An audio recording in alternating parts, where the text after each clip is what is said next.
What's going on, guys? It is the cheapest wrestler in the world, Matt Rivera, and today we're doing something a little bit different. We are going to take a look at what is inside my El Cheapo wrestling bag, which is obviously right next to me. So what do you say we dive right in? I figured this might be a cool video to kind of go back to, a little reminiscent of the extreme cheapskate days. So let's see exactly what is in the El Cheapo bag. Can't leave the Batcave without this. Number one attraction, Hoodie Vest.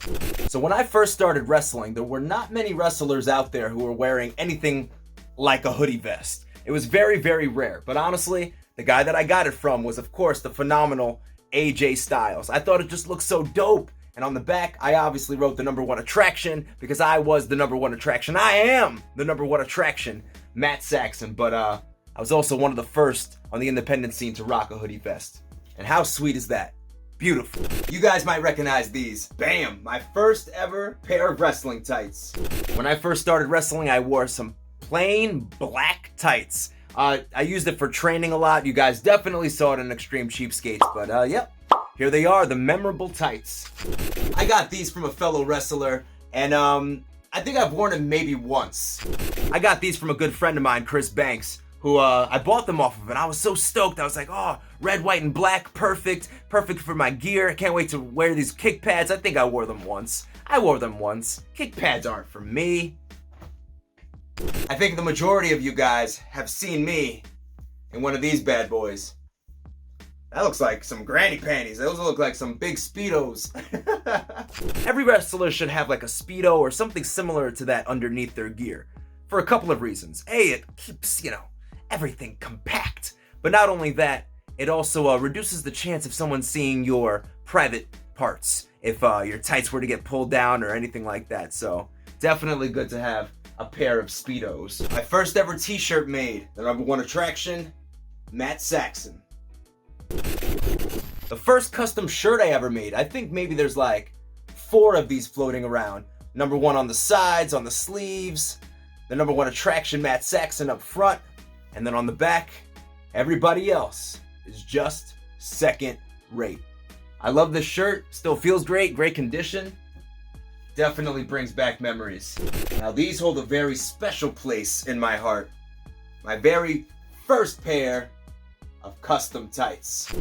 These were my first ever custom tights for the number one attraction, Matt Saxon. You can see Saxon on the back, the number one on the sides, and I love these things. I mean, I don't know how many matches I've wrestled in this, but a lot. And they're still, to this day, my favorite pair of tights. These next pair of tights were my second pair of custom tights, and now I've only worn these maybe 5 times total. Now the second pair of custom tights that I ever owned did not get nearly as much love as the first one. You see on the back it says the It Factor, kind of has like a little silhouette of me. Now, if you guys watched Impact around this time, there was a wrestler, you might know him as a Bobby Roode or Robert Roode, who went by the moniker the It Factor. Maybe like 4 to 6 months before he decided to be the It Factor, I had started calling myself the It Factor, and my jumping complete shot move was actually known as the It Factor at that time. So as soon as Bobby Roode started using it, I was like, man, back to the drawing board, we'll just stick to the number one attraction. If you didn't know this about me, I have terrible knees. So I have like 4 different knee supports, just in case. I'm a very sickly person, if you haven't realized that by now. But I always have knee supports because I have arthritis in both my knees, which would really hinder my wrestling career sometimes because I would need to get minor surgery every once in a while, which sucked. Here's something for you guys. Everybody always wants to know, do I still tape my boots? Did I ever get new boots? I did get some new boots. As you can see, there's laces, Eat Your Heart Out Kurt Angle, and yeah, all the holes are intact. So these were my latest boots. I did eventually get some. I wasn't just making it up. It's true.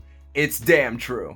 Every wrestler should have a towel in their bag. It's probably for the reason you think. When you go into the locker room, nobody wants to see all the goods, so just do us a favor, brothers. Wrap one of these around you, please. Oh my goodness. Eat your heart out, ladies. So I would just keep a bag of assorted goods. Like, I have wrist tape in here, spray for water to look extra shiny, wrist tape. I used to wear contacts, and I definitely could not wrestle without contacts.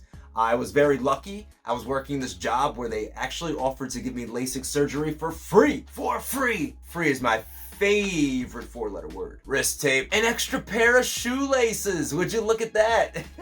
Long black socks for under the boots. My entrance theme for wherever I went, just in case they needed it on a CD.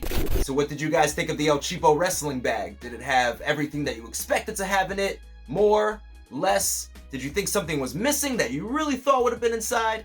Let me know in the comments below. Don't forget to drop a like. And don't forget to, of course, subscribe and ring that bell. I am the cheapest wrestler in the world, Matt Rivera. It's been real. Peace.